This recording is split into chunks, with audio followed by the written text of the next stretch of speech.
Mientras el mundo busca ser visto, Él buscó el silencio. Mientras muchos erigían altares para sí mismos, Él se arrodilló donde nadie lo veía. En el desierto, en las montañas, entre el polvo, Jesús enseñó que el reino no comienza en el exterior, sino en el corazón. Vivimos en un mundo donde el hecho de ser visto haciendo buenas obras se ha convertido en sinónimo de santidad, donde hacer cosas constantemente se confunde con tener un propósito. Pero, ¿sabemos aún cómo vivir este tipo de fe? Cuando nadie nos ve, no olvides darle a me gusta, comentar aquí que le pediste en silencio a Dios y Él te respondió, y suscribirte al canal para apoyar nuestro ministerio en la difusión del mensaje de Dios. El capítulo 6 de Mateo es el centro palpitante del Sermón de la Montaña. Aquí, Jesús revela lo que realmente impulsa el reino: la pureza de intención, el amor oculto, la fe silenciosa. Habla del lugar donde el hombre y Dios se encuentran, no en plazas públicas, sino en secreto. Pero, ¿y si todo lo que te han enseñado sobre la fe es incompleto? ¿Y si el poder no radicara en mostrar, sino en ocultar? Vivimos en una época en la que la exposición se ha convertido en una virtud y el silencio en algo sospechoso.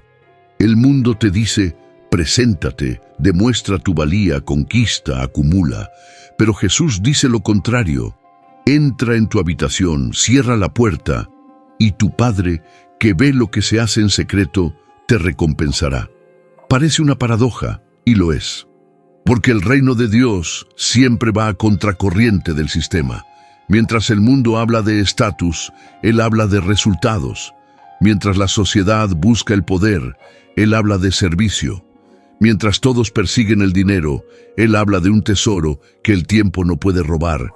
Y quizás esa sea tu lucha hoy: vivir una fe auténtica en un mundo que mide el valor por los aplausos, sentir que uno reza, que uno sirve, que uno cree, pero a veces uno se siente invisible. Jesús lo entiende, y precisamente por eso pronunció esas palabras. Palabras que revelan el secreto de lo invisible, un tipo de vida que no busca el reconocimiento, sino la transformación, un poder que no domina, sino que libera. Es una riqueza que nadie puede arrebatar. Las calles de Jerusalén vibraban con murmullos y pasos. El aire estaba impregnado de incienso y expectación. En el centro de la plaza, hombres con largas túnicas alzaban las manos. Sus voces se elevaban como olas ensayadas, palabras medidas con precisión teatral. «Dios de Abraham, Isaac y Jacob», clamaban, pero sus ojos inquietos buscaban el reflejo del aplauso humano. Era una fe escénica, una inversión en prestigio, un tipo de religión que no nace del corazón, sino de la mirada que lo rodea. Y Jesús los vio, lo vio todo. El Evangelio dice: y cuando oren, no sean como los hipócritas, que les encanta orar de pie en las sinagogas y en las esquinas de las calles para que la gente los vea. Mateo 6:5. Estas palabras impactaron como un rayo, despojando de toda farsa a la devoción, porque el ego, cuando se impone, transforma incluso la oración en moneda de cambio. La gente ora por reconocimiento, ayunan por estatus, dan como si compraran influencia espiritual. Es el mercado del alma, donde el poder se disfraza de piedad y el dinero se convierte en símbolo de pureza. Una religión de inversión emocional que genera aplausos, pero no verdadera fe. Un dato interesante: los fariseos, el grupo religioso que dominaba el panorama espiritual de la época, creían que la santidad se podía demostrar mediante signos externos. Largas oraciones, ayuno público, limosnas ostentosas. Era, en cierto modo, la economía de la fe. Cuanto más se exhibía, más riqueza espiritual parecía acumularse. Pero Jesús rompe con esta lógica y afirma: vuestro Padre, que ve en lo secreto, os recompensará. Mateo 6:6. La verdadera riqueza no se mide en monedas de plata, sino en silencios llenos de presencia. Imaginen la escena, el templo repleto, las figuras religiosas compitiendo por la atención, cada gesto meticulosamente calculado. Y al fondo, casi invisible, un hombre sencillo, inclinado, rezando en silencio. Las palabras no salen, pero su corazón clama. No busca aplausos ni la mirada de nadie. Es allí, en el anonimato, donde el cielo se inclina. A Dios no le impresionan los discursos, sino la dependencia. La fe, cuando es pura, no necesita público. Pero el ego es un amo exigente, quiere aplausos, quiere recompensas, quiere ver resultados, como quien exige ganancias de una inversión espiritual. El ego no comprende el secreto del reino, porque en el reino el poder se manifiesta en el servicio y la riqueza en la entrega. Jesús invierte el eje de la lógica humana. Los últimos son los primeros, los humildes son exaltados, y esta inversión es insoportable para quienes han construido la fe como un imperio de vanidad. En medio de todo esto subyace una silenciosa ironía. Mientras los fariseos exhibían sus oraciones en las plazas, el Hijo de Dios mismo eligió las montañas y las primeras horas de la mañana. Muy de madrugada, cuando todavía estaba oscuro, Jesús se levantó, salió de la casa y se fue a un lugar solitario donde oró. Marcos 1:35. Sin público, sin aplausos, solo el sonido del viento, el susurro de su manto y el diálogo eterno entre el Hijo y el Padre. Es el contraste absoluto entre espectáculo y esencia. La fe no es actuación, es presencia. Pero ¿qué impulsa a los seres humanos a buscar reconocimiento incluso en las cosas de Dios? Quizás el mismo anhelo ancestral que dio vida al Edén. Seréis como dioses. Génesis 3:5. El ego siempre ha querido ocupar el trono. Se viste con ropas religiosas, habla con voz solemne, cita versículos, pero lo que anhela es poder, anhela control, anhela ser admirado. Y así, la espiritualidad se convierte en una forma refinada de idolatría. El altar cambia de forma, pero el ídolo permanece. El yo. Jesús lo vio. Vio los rostros serios, las manos alzadas, los corazones distantes, y su voz rasgó el silencio como una hoja de misericordia y verdad. No condenó el deseo de ser visto, lo redimió, señalando una mirada que no juzga, sino que acoge. Vuestro Padre, que ve en lo secreto. La mirada divina es el único aplauso que no corrompe. Sí, hay poder en el anonimato, hay riqueza en la sencillez, hay una inversión eterna en el acto silencioso de amar sin ser visto. Cada oración oculta, cada lágrima no mostrada, cada acto de bondad realizado en la oscuridad, todo se guarda en la bóveda del reino. Y allí, donde el dinero no puede comprar favores ni el prestigio abrir puertas, el verdadero valor se mide con una sola moneda: la sinceridad ante Dios. Pero no todos soportan el silencio, porque el silencio es el espejo donde se disuelve el ego, y es en ese espejo donde comienza el verdadero discipulado. El mismo Jesús que denunció el teatro de la fe pública pronto enseñará una oración, una que no necesita público sino el corazón, una oración que cambió el mundo. Un silencio se cernía sobre la montaña. El sol ascendía lentamente, dorando las colinas de Galilea. Jesús alzó la vista y vio a sus discípulos, hombres sencillos y curtidos, con las almas inquietas de quienes aún buscan comprender lo invisible. Entonces, uno de ellos, con voz casi tímida, preguntó: «Señor, enséñanos a orar». Lucas 11:1. Y el maestro, con una serenidad que se extendía como un susurro eterno, respondió: «Cuando oréis, orad así». Y el mundo entero guardó silencio. Cada palabra que salía de su boca parecía abrir un nuevo camino. Padre nuestro, que estás en los cielos, no mi Padre, sino nuestro. Ahí comenzó una revolución. Por primera vez, el Dios inalcanzable se volvió íntimo, cercano, accesible. El creador del universo se dejó llamar Padre. Esta frase resonó como un terremoto espiritual en una cultura acostumbrada a jerarquías y distancias. Fue el fin de la religión del ego y el comienzo de la comunión. La oración no era una inversión en bendiciones, sino una inmersión en la pertenencia.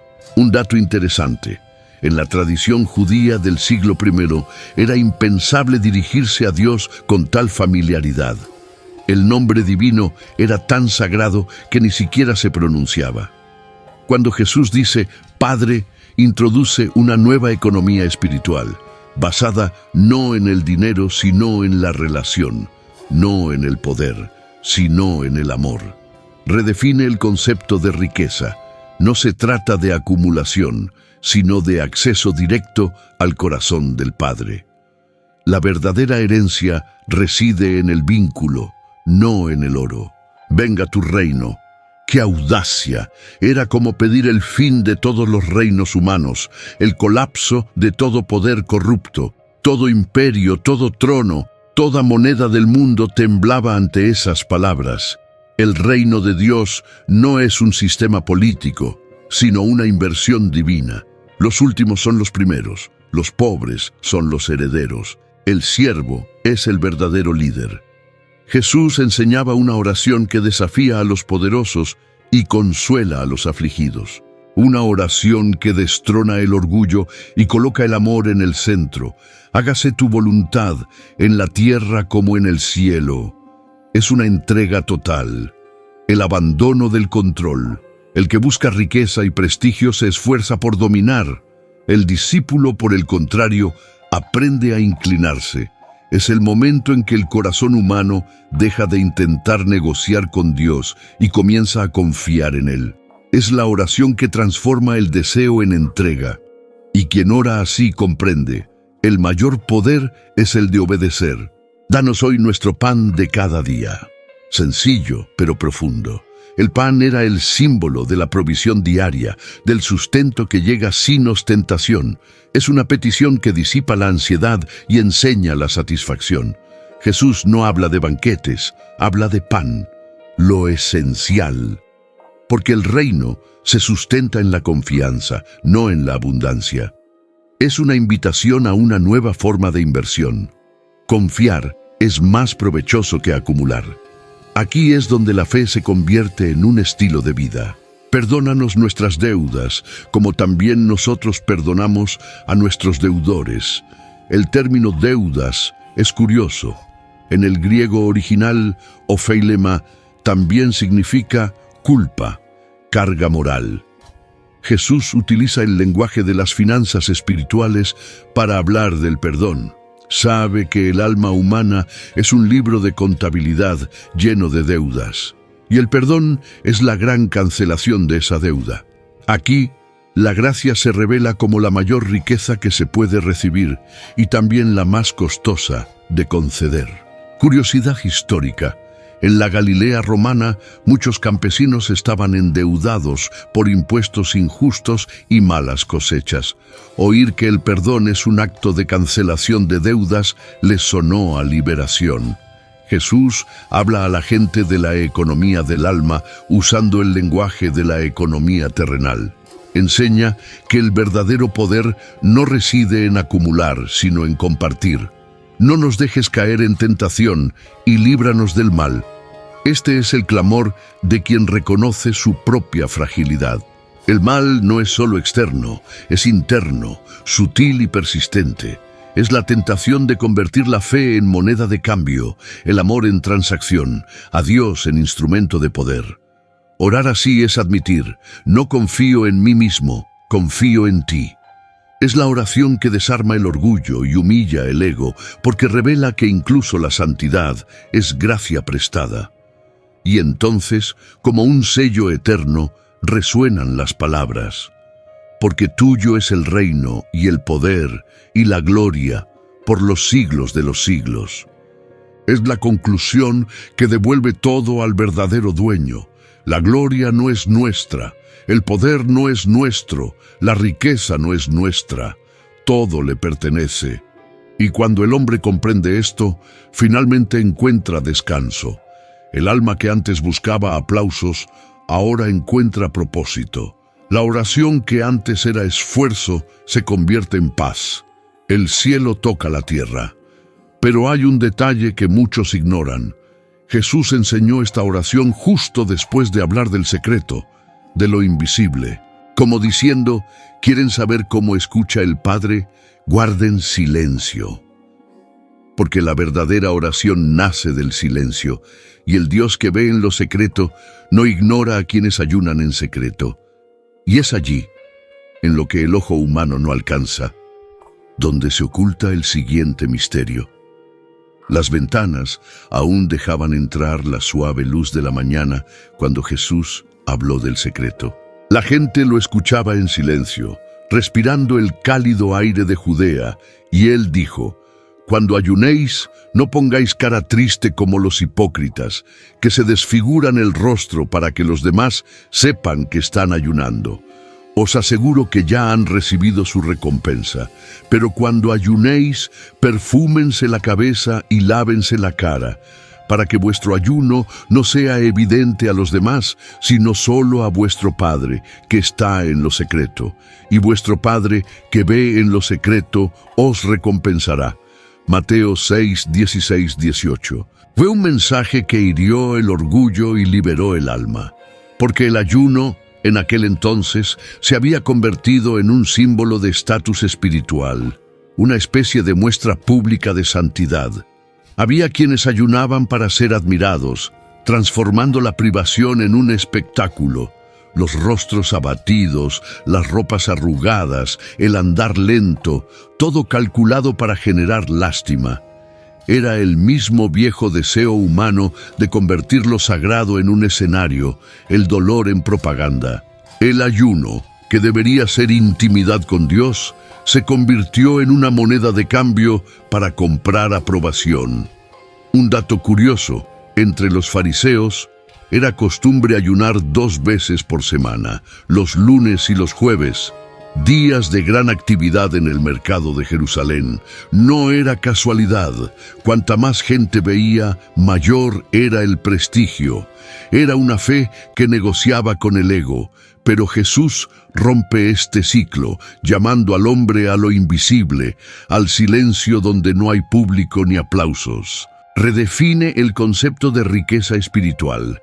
El verdadero poder no reside en lo que se muestra, sino en lo que está oculto. El ayuno en su esencia es una inversión secreta. Es el acto de decirle no al cuerpo para decirle sí al alma. Es la renuncia al control, el rechazo al exceso. Mientras el mundo predica que el poder reside en la posesión, el ayuno enseña que el poder reside en el desapego. Revela el corazón y dónde se encuentra el verdadero tesoro del ser humano.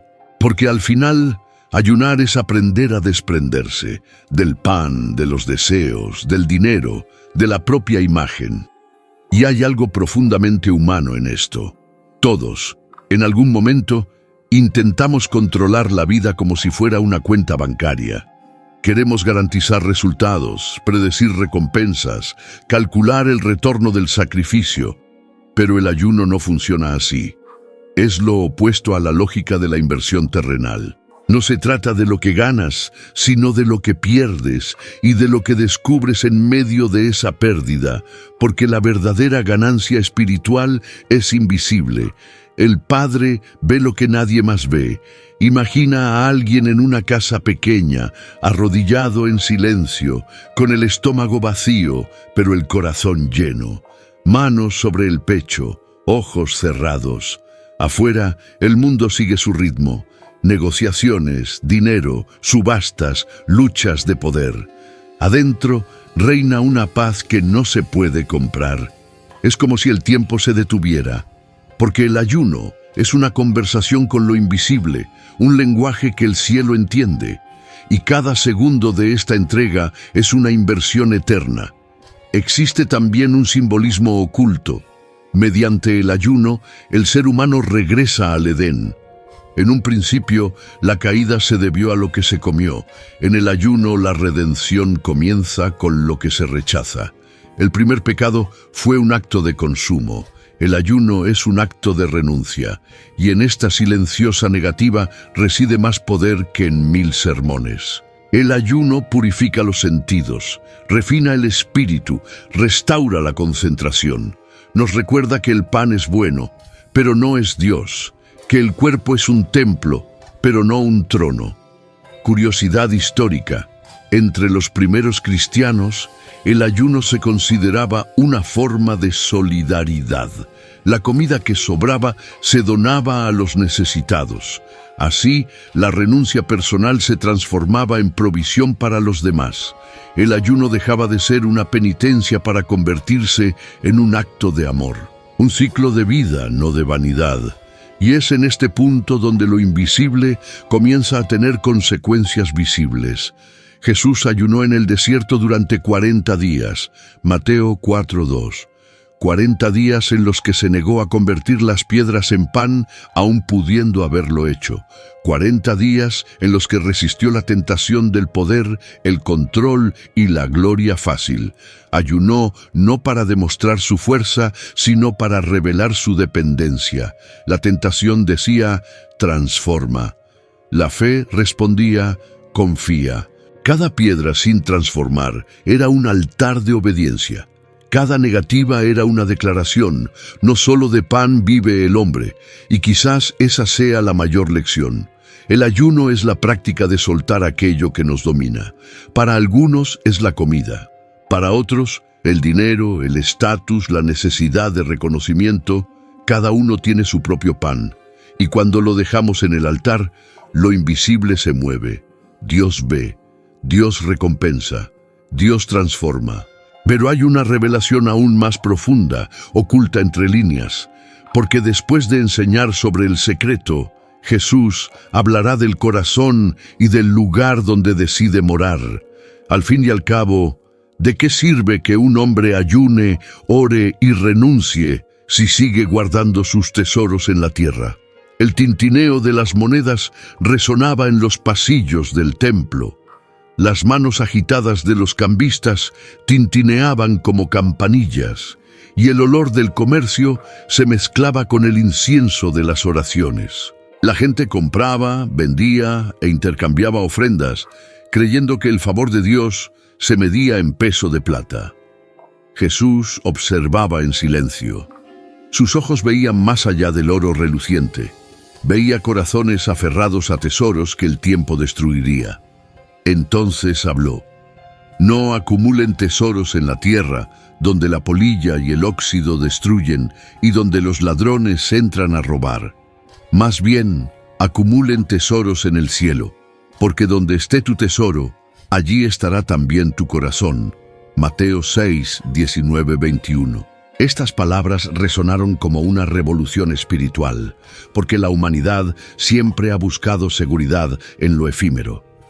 Desde tiempos antiguos, el hombre ha medido su valía por sus posesiones, tierras, oro, influencia, poder. Es reflejo de un alma que intenta garantizar la eternidad con lo perecedero. Jesús, sin embargo, desmantela esta lógica. Señala el corazón, ese cofre invisible donde reside la verdadera inversión. Cada gesto de amor, cada perdón concedido, cada ofrenda hecha en silencio, todo se transforma en riqueza eterna, guardada donde ningún ladrón puede entrar. Dato interesante: en la cultura judía del siglo I, la palabra tesoro, tesauros, en griego, designaba no solo riquezas materiales, sino también registros sagrados y recuerdos preciosos. Tesauros era un tesoro de valor espiritual. Cuando Jesús habla de tesoros en el cielo, invita al ser humano a replantearse su situación. La inversión más segura no está en las bóvedas, sino en las acciones del corazón. Es una economía que el mundo no comprende, una economía de amor. Y aquí surge un contraste poético. Mientras los hombres erigen palacios, Dios construye la eternidad en ellos. Lo que llamamos riqueza es, en verdad, fragilidad con brillo. El oro envejece, el dinero pierde valor, el poder cambia de manos. Pero el amor, ese nunca se deprecia. Hay una sabiduría oculta en esta inversión. Todo lo que acumulamos fuera de nosotros puede perderse. Todo lo que cultivamos dentro de nosotros se vuelve eterno. Imagina a un hombre sentado en su casa al atardecer. Sus manos aún huelen al mercado, al peso de las monedas que contó. Afuera, su finca es vasta, sus reservas abundantes, pero su corazón está vacío. Mira al techo y siente el eco del silencio, porque ninguna cantidad de dinero puede comprar la paz. Ninguna inversión puede garantizar un sentido a la vida. La riqueza que no toca el alma se convierte en una carga. Y es entonces cuando las palabras de Jesús se convierten en un faro. Donde esté tu tesoro, allí estará también tu corazón. El problema nunca fue el oro, sino el trono que ocupa. Jesús no condena la posesión, sino su prisión. El dinero no es el enemigo, el apego sí, porque el apego transforma un regalo en un Dios. El poder, que podría servir, llega a dominar. Y el corazón, creado para adorar al Eterno, se postra ante lo efímero. La idolatría moderna tiene rostro de ambición. Es una fe que se arrodilla ante las arcas, no ante el altar. Y en lo más profundo, todos tenemos un pequeño templo donde guardamos nuestros tesoros, y es allí donde decidimos quién es nuestro amo. Curiosidad histórica.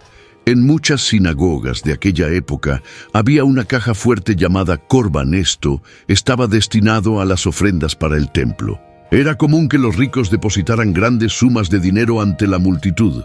Pero un día Jesús vio a una viuda que echó solo 2 monedas y dijo: «Esta viuda pobre ha echado más que todos los demás». Marcos 12:43. Porque Dios mide el valor no por la cantidad, sino por la intención. El cielo evalúa la ofrenda por la intención, no por la suma. Cada uno de nosotros tiene su propio tesoro. Para algunos es el dinero, para otros el control, la imagen, la admiración ajena. Y cada vez que priorizamos lo visible sobre lo invisible, nuestro corazón se desequilibra. Jesús, con ternura y firmeza, nos invita a un nuevo tipo de poder, el poder de desprendernos, el poder de dar, el poder de confiar. La generosidad es el milagro más silencioso del reino, porque abre el corazón y lo libera del miedo a la pérdida. Pero hay algo aún más profundo: la mirada. Es la mirada la que revela lo que el corazón valora. Lo que contemplamos, lo deseamos. Lo que deseamos, lo servimos. Y lo que servimos, nos gobierna. Y de eso precisamente hablará Jesús a continuación. De la mirada que ilumina u oscurece el alma entera. Había un brillo diferente en los ojos de Jesús cuando habló de la visión. La multitud escuchaba sin comprender de inmediato, y él dijo: «La lámpara del cuerpo es el ojo. Si tu ojo es bueno, todo tu cuerpo estará lleno de luz. Pero si tu ojo es malo, todo tu cuerpo estará lleno de oscuridad». Mateo 6, 22, 23. Era una metáfora que trascendía la visión física. Se trataba de la mirada del alma. En la cultura judía, los ojos representaban el centro de la intención. Tener buenos ojos significaba mirar el mundo con generosidad, compasión y pureza. Los mal de ojo, en cambio, eran símbolo de envidia, avaricia y juicio. Jesús no solo habló de lo que vemos, sino de cómo ya vemos. Porque la mirada moldea el corazón, y el corazón moldea la vida. La mirada es la lente por la que la luz divina intenta entrar. Si la lente está clara, el alma resplandece. Si está turbia, el espíritu se oscurece. Imagina una vieja lámpara de aceite. El aceite es la fe y la mecha, el corazón. Pero si el cristal está cubierto de hollín, la luz no llega a quienes la rodean. Lo mismo ocurre con los seres humanos. Dios desea iluminar, pero una mirada egoísta extingue la luz. Cuando los ojos solo buscan lo que pueden poseer, todo el cuerpo se sumerge en la sombra del deseo. Algo curioso en hebreo, la expresión tová, buen ojo, se utilizaba para describir a un hombre generoso, uno que comparte lo que tiene. Lo lamento. La expresión mal de ojo se refería a alguien avaro o envidioso. Jesús utiliza este mismo lenguaje común, pero con una profundidad espiritual. Los ojos se convierten en el espejo del corazón. Algunos ven oportunidades para amar. Otros solo ven amenazas, competidores, miedos. El mismo mundo, pero dos tipos de ojos. El mismo sol, pero dos maneras de ver la luz. Una mirada bondadosa transforma hasta el desierto en un jardín. Una mirada malévola convierte hasta el paraíso en una prisión. La invitación de Jesús es sencilla pero profunda: purificar nuestra mirada, permitir que la luz de Dios brille de nuevo a través del cristal de nuestra alma. Y esto comienza cuando dejamos de ver a los demás como medios y empezamos a verlos como espejos del Creador. Quienes tienen buena vista ven a Dios en todo y todo se vuelve sagrado, porque la verdadera visión no es lo que perciben los ojos, sino lo que ilumina el corazón, el sonido de un corazón latiendo lentamente, la respiración de alguien dividido entre el deseo y el deber. Jesús miró a la multitud y dijo: «Nadie puede servir a dos señores, porque o aborrecerá a uno y amará al otro, o se entregará a uno y despreciará al otro. No se puede servir a Dios y a las riquezas». Mateo 6:24. Era una frase sencilla, pero afilada como una espada. No hablaba solo de dinero, sino de dominio. Lo que gobierna el corazón se convierte en amo del alma. Y el corazón humano, por naturaleza, siempre busca un trono donde postrarse. En la cultura de aquella época, la idea de servir a dos amos era inconcebible. El esclavo pertenecía por completo a un solo dueño. Jesús utiliza esta figura para mostrar el conflicto invisible. O Dios ocupa el centro, o algo toma su lugar. El dinero, el poder, la reputación, el control. Todos son amos exigentes que prometen seguridad, pero que exigen el alma como precio.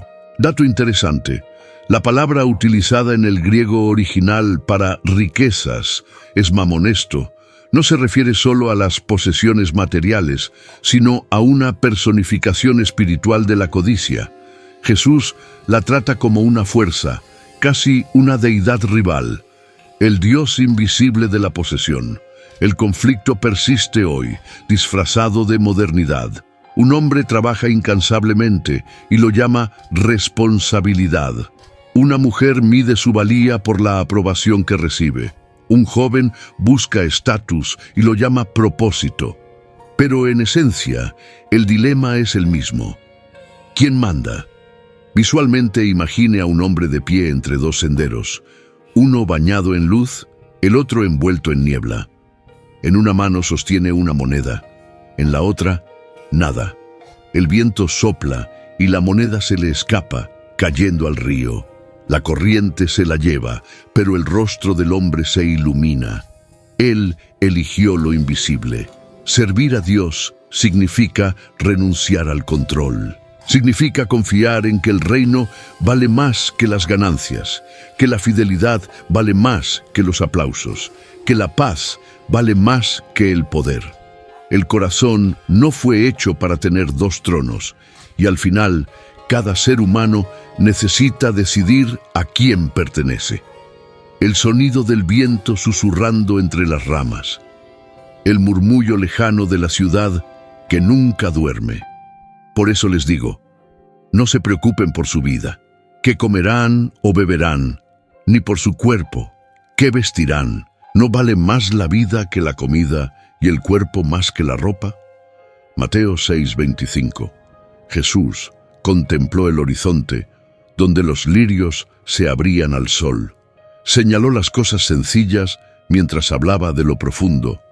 La ansiedad, ese peso invisible, nace cuando el hombre intenta controlar lo que solo pertenece a Dios.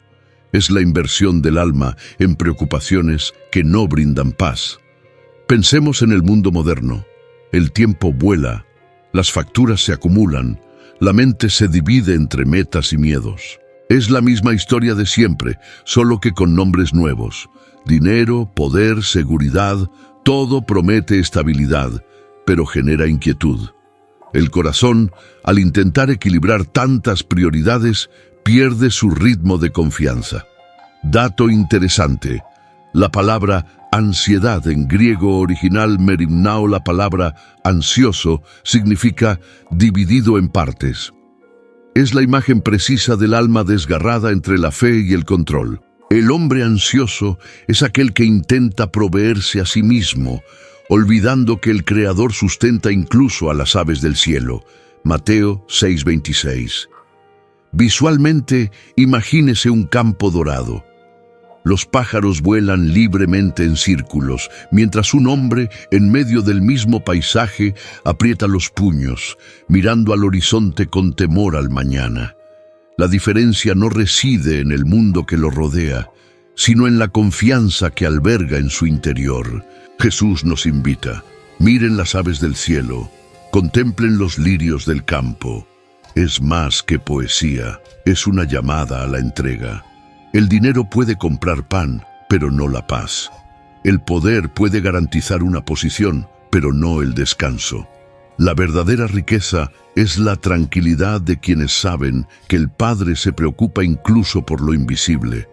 La ansiedad es una forma sutil de idolatría, el deseo de controlar aquello en lo que Dios nos pide que confiemos. Y es en este punto cuando Jesús, con ternura y firmeza, dice: cada día tiene ya bastante con sus propios problemas. Pero, ¿qué sucede cuando el corazón finalmente aprende a poner el reino en primer lugar? El sol sale sobre los campos y su luz toca los rostros cansados que alzan la mirada hacia el cielo. Buscad primero el reino de Dios y su justicia, y todas estas cosas os serán añadidas. Mateo 6:33. Jesús concluye el sermón no con una orden fría, sino con una promesa viva. Es como si dijera: si pones al Eterno en primer lugar, todo lo demás también encontrará su lugar. Los seres humanos pasan la vida buscando la inversión perfecta, aquella que les brinde seguridad, poder y reconocimiento. Pero el reino de Dios es la única inversión que no pierde valor con el tiempo. No se ve afectada por la volatilidad de las emociones ni por las crisis del mundo. Es un tesoro invisible, pero eterno. Dato interesante: la palabra reino en griego, no indica un territorio físico, sino el dominio, el gobierno de Dios sobre el corazón humano. Cuando Jesús habla de buscar el reino, invita a una entrega, no geográfica, sino espiritual. Imaginen, pues, a una mujer sencilla caminando por un camino polvoriento. No lleva oro, pero sí fe. Un joven a su lado abandona su miedo y decide confiar. El mundo los tacha de necios. Al fin y al cabo, ¿quién renunciaría al control por algo invisible? Pero es precisamente allí, en el vacío que deja la entrega, donde Dios comienza a manifestarse con su presencia. Buscar el reino implica invertir la lógica. Significa elegir lo invisible antes que lo tangible, lo eterno antes que lo inmediato. Significa decidir que el poder que verdaderamente importa no es el de poseer, sino el de amar. Que el dinero es solo una herramienta, no un fin. Que la verdadera riqueza reside en tener un corazón en paz, alineado con la voluntad del Creador. Mientras el mundo persigue lo que brilla, el reino crece silenciosamente dentro de aquellos que lo priorizan. Y quizás por eso Jesús sonrió al decir esas palabras, porque sabía que quien pone a Dios en primer lugar nunca llega al último. Pero, Y si este reino, tan invisible, comienza a revelarse en las pequeñas decisiones de la vida cotidiana. Mateo 6 no trata de reglas, sino de libertad. La libertad de orar en silencio, de dar sin alardear, de confiar sin miedo. Jesús revela que el reino de Dios comienza en el ámbito invisible y transforma todo lo que es visible. Pero ahora la pregunta es, ¿qué vas a hacer con él? ¿Seguirás invirtiendo tu energía en cosas que el tiempo corroe? ¿O empezarás a invertir en lo eterno, en lo que el dinero no puede comprar? ¿Paz, fe, propósito? Piénsalo por un momento. ¿Cuántas veces el poder te ha prometido control, pero te ha dejado exhausto? ¿Cuántas veces la búsqueda de la riqueza te ha alejado de la verdadera abundancia? Y si la mayor inversión de tu vida fuera simplemente confiar en el Padre y vivir como si el reino ya estuviera aquí, esta elección comienza en secreto, pero cambia todo a su alrededor. Porque cuando el corazón cambia de dirección, hasta el mundo cambia de color. Si este mensaje te ha resonado, si alguna parte del mismo te ha parecido lógica, entonces no dejes que se pierda en el ruido del día a día. Suscríbete al canal, activa las notificaciones y continúa acompañándome en este viaje de fe, reflexión y transformación. Hay mucho más de lo que se ve a simple vista, y cada nuevo vídeo es un paso más hacia lo invisible que transforma.